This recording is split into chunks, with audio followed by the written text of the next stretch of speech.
राज्य सरकार आज कॅबिनेट बैठक घेणार असल्याची माहिती मिळाली। त्यामुळे आजच्या कॅबिनेटमध्ये मुख्यमंत्र्यांनी अधिसूचनेचा विषय घ्यावा अशी विनंती। विनाकारण निवडणुकांची आचारसंहिता मराठा समाजाला लावून अन्याय करू नये। आज कॅबिनेटमध्ये अंमलबजावणी करावी। ज्यांच्या नोंदी सापडल्या त्यांना प्रमाणपत्र तातडीने द्यावीत। काही अधिकाऱ्यांकडून प्रमाणपत्र दिले जात नाहीत। राज्यभरात खोटे गुन्हे दाखल करण्यासाठी पोलिसांवर दबाव वरून आदेश आले आहेत गुन्हे दाखल करण्याचे। मग खालचे पोलीस काय करणार? याच्यातून सर्व जाती या हुशार व्हायला लागल्या आहेत। लोक आता थांबणार नाहीत। विनाकारण नाराजीची लाट अंगावर घेऊ नये। मला कळत नाही त्यांच्या डोक्यात काय चाललंय। आचारसंहिता लावावी पण आजच्या कॅबिनेटमध्ये त्यांनी घ्यावी। 6 महिने झाले आंदोलन सुरू आहे पण सरकार काही देत नाही। आजच्या कॅबिनेटमध्ये घेतले नाही तर आम्ही पण बैठक लावणार। मराठ्यांविषयी द्वेष करण्याचं काम सरकारचं सुरू आहे। मी जेलमध्ये सडेन पण आरक्षण घेतल्याशिवाय फडणवीस तुम्हाला सुट्टी नाही।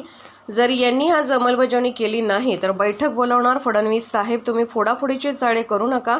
माझ्या नादी लागू नका। मला बदनाम कराल तर तुमचं राजकीय करिअर संपवून टाकू। आजच्या कॅबिनेटमध्ये निर्णय घेतला नाही तर मराठी पुन्हा फॉर्म भरतील। SP डायरेक्ट सांगतात फडणवीसांचं नाव बदनाम करण्याच्या भानगडीतून तुम्ही पडू नका। फडणवीसांच्या मनात किती द्वेष आहे मराठ्यांविषयी। आता महिलांवरती गुन्हे दाखल करण्यास सुरुवात केली आहे। मी मागे आंदोलन केल्यावरतीही गुन्हे दाखल केले गेलेत। ते बरोबरच आहे ना। मराठा समाजात 6.5 महिने झाले रस्त्यावर झुजतोय आणि सरकार जाणून बुजूनच देत नाहीयेत मागण्या आमच्या। त्यामुळे आमच्या पुढे तेच पर्याय आहे। आम्ही सुद्धा एकवटणार आहेत। जर आजच्या कॅबिनेटमध्ये नाही घेतलं तर आम्ही सुद्धा बैठक लावणार आहेत। आजच्या कॅबिनेटमध्ये त्यांनी जर सगळ्या सोयऱ्यांची अंमलबजावणी ठरलेले जे 5-6 मुद्दे ते जर नाही घेतले, गृहमंत्र्यांनी आणि मुख्यमंत्र्यांनी जर नाही घेतले, गृहमंत्री तर द्वेष करण्यासारखंच बोलायला लागले, तर मात्र आम्ही सुद्धा मराठा समाजाची बैठक बोलून पुढची दिशा ठरवणार। द्वेष मराठ्यांविषयी असणारा आकश द्वेष, मराठ्यांचे लेकरं मोठे नाही झाले पाहिजे, त्यांच्या अन्नात माती कालायची विष कालायचं, हे सरकारकडून सध्या काम सुरू आहे। आणि हे जर खोटं असलं, मी म्हणतो हे सरकार विष कालवतंय, मराठ्यांचे खोटं आहे, मी म्हणतोय आजच्या कॅबिनेट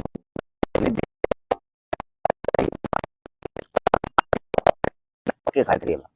मग आज जर तुम्ही कॅबिनेट घेणार आहेत तर आजच्या कॅबिनेटमध्ये तुम्ही मराठ्यांविषयीचं सगळ्या सोयऱ्यांचं, हैदराबादच्या गॅजेट्सचं, जे आपले 5-7 विषय ठरलेले आहेत बॉम्बे गव्हर्नमेंटच्या गॅजेट्सचं, ते घेऊन टाका। तुम्ही बाकीचे जे काढताय आणि आमच्या काढताय याचा अर्थ द्वेष आहे, तुम्हाला मराठ्यावर अन्याय करायचा। मराठा मात्र आता सहन नाही करणार। नाही म्हणजे नाही। आम्ही बैठक लावणार आहेत। आम्ही 1000-1500 एकरवर कार्यक्रम घेणार आहे। एवढा मोठा राज्यात ज्वलंत मराठा आरक्षणाचा प्रश्न असताना करोडो मराठा समाज रस्त्यावर, माय लेकरं, छोटे छोटे मुलं घेऊन ऊन ताण पाऊस काही बघत नाहीये।